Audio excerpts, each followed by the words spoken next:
recently, there's a quote from you, and I'm gonna paraphrase. There was a very, very popular documentary that recently came out that you were called the asshole on. Yeah. And then you got as you watch the documentary, the person that the documentary was about was actually an asshole throughout the entire documentary. Yes. And so in that though, when you're mentioning about the perceptions of you, and you say how different people didn't like you, normally, because you say winning, right? If you win, they're gonna look out for you. Normally, when you do win, people do look out for you. Yeah. There are things that are excused from winners and champions that people who aren't very talented or people who aren't good at things, they don't get. How much did being on a team with Chuck Daly as a coach, who wasn't a pretty boy coach, who wasn't a coach that said what people wanted him to say, and playing with the Horns and the Lambeers, you actually being tough, not only skilled, but a dude that was willing to fight. How much of that, though, goes into the way people perceived and wanted to put out a negative narrative of you? A lot of that went into it. But also, you know, again, what we represented, you know, the way we came to the arena, the way we carried ourselves, and then what we stood for. Again, we had just changed the whole industry in terms of how the game was going to be reported and talked about just by bringing in some black males to cover our sport. And then the next thing we said is, oh no, we got to upgrade our hotels, right? We were the first team to start staying in 5-star hotels. And then we were the first team to start traveling with our own private plane. Oh, wow. Yeah, we upgraded all the standards in the league across the board. And check this out. To this day, you hear bad boys when you talk about the Detroit Pistons, right? Yep. We were the first team to introduce another color that we took from football, the Oakland Raiders, the silver and black. Yeah. Y'all know Mike Ornstein, right? Yeah. Okay, so Orny was the one who kind of put the whole marketing thing together, putting us with the Oakland Raiders, the silver and black, intimidate, dominate, you know. Yeah. We go out for shoot around, and we got on Raider football jerseys, and that became our third color. Yep. One no third colors in the NBA. So all of this, you know, new color, third jersey, shooting shirt, hotels, travel, we changed all that, right?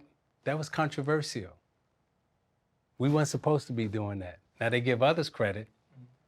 Now, I'm gonna say something else, because now y'all got me talking. That's what we got you here for. They like to give the Lakers and the Celtics, you know, they changed the league. They brought the league back, is what they brought the league back. But this is how I remember it now. When the league took off is when the Detroit Pistons really showed up. Now, when we showed up, we was putting 50,000 in the stands. This is all documented now.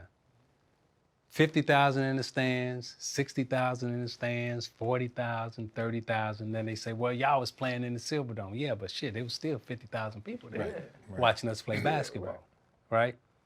The highest rated games of the 80s. These are the highest rated games. Pistons against Lakers, Pistons against Celtics, Pistons against Bulls. Those are the highest rated games of the 80s. And they all have one thing in common. That's the Detroit Pistons. That's crazy. Now you can talk about all them other teams if you want. Those are the facts. To piggyback off RC's question, because it didn't seem like you was upset being called an asshole. I've been called an asshole. Well, I don't think it's a problem. No, I was upset. I was highly upset. Why? Well, let me say Is this. that it's not negative. It was the Last Dance documentary. We obviously know everything that was said about Isiah throughout that, and that was one of the quotes. And it was quoted, and then he quote tweeted it. It said, "Read the quote in its entirety. Don't cut it up. I meant what I said." Yeah. Now here's why I was upset of watching a documentary of a guy being an asshole to everybody, but then called me an asshole, and I ain't been nothing but nice to this dude. Now, this real talk. Go back and document it. You can go back on the west side of Chicago. I ain't talking about Michigan Avenue where they used to kick me off for shining shoes.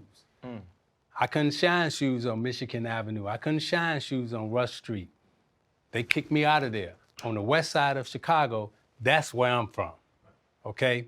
Now, on the west side of Chicago, when Michael Jordan got to Chicago, I made it real easy for him to walk those streets on the west side of Chicago. My family took care of him. My sister and his brother hung out as friends. My little nephew lived with Michael Jordan. Wow. I'm gonna say this again. My little nephew lived with Michael Jordan. Now, I'm being extremely good to this dude.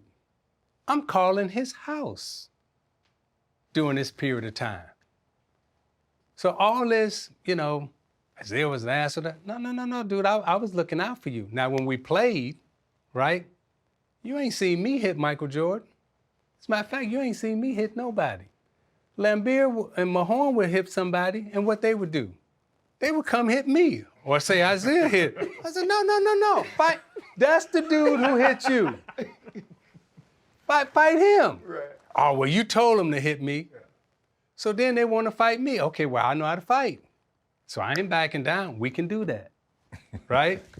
But in Chicago, during that period of time,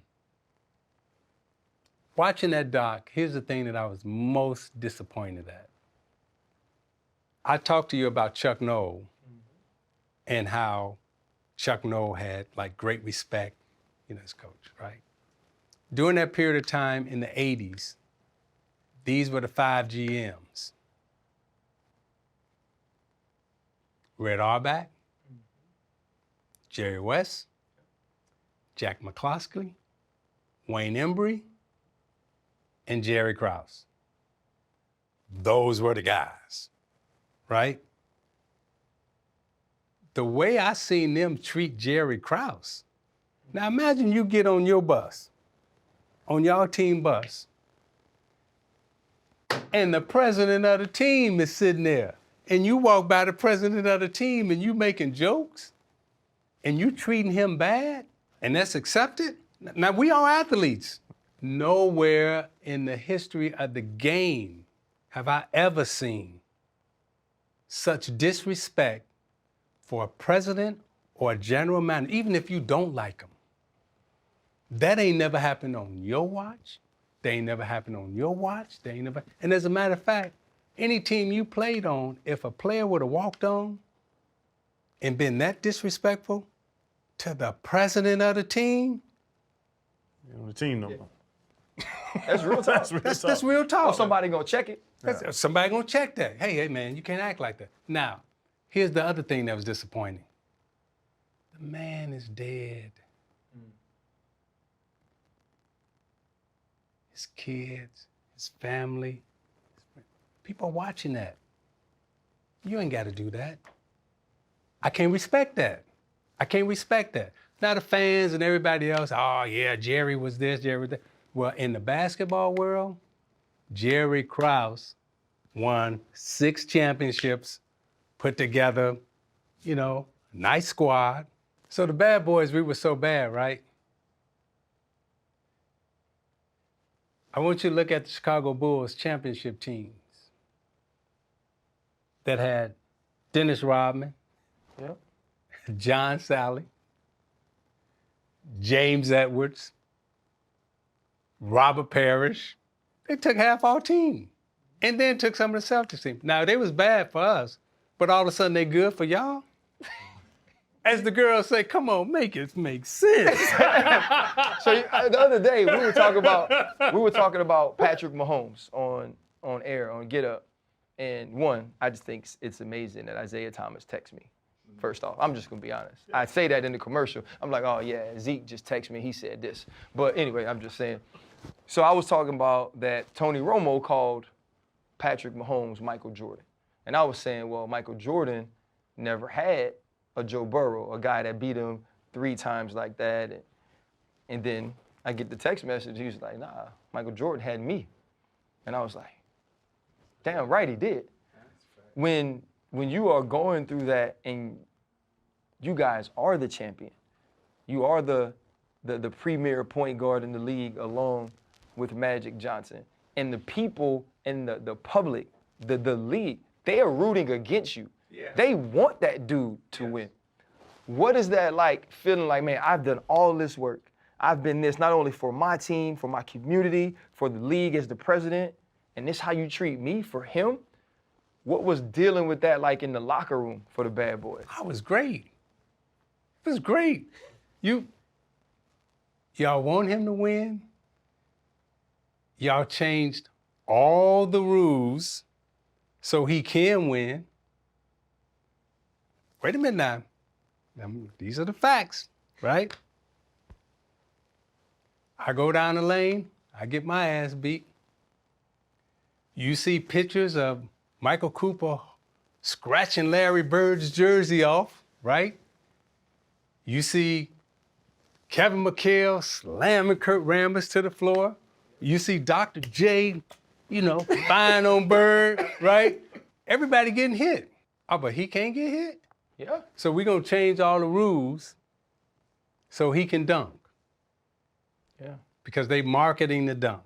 It used to be, how high you fly in the air, can you dunk, can you dunk? And everybody's like, oh yeah, you can dunk. Okay, that's cool. Now you can jump all up in the air and do a 360 and everything, and everybody be like, yeah, that's cool, but that's Steph Curry? Go shoot that 3. Go shoot that 3. That's what we marketing now. Mm-hmm. So the bad boys, okay, we ain't gonna let you dunk. Go on, take your 2 free throws. Oh, we can't sell that. So now, did it make us mad? Did it make me mad? No, it made me want to beat you more. And even though all of that had happened, right? Dude, if I don't mess up my wrist, this is how I feel, they don't win. Now, they may feel different, and they're supposed to feel different, but this is how I feel. Now, the other thing is, if they don't change the rules for you so you can win, yeah, it's different. It's different.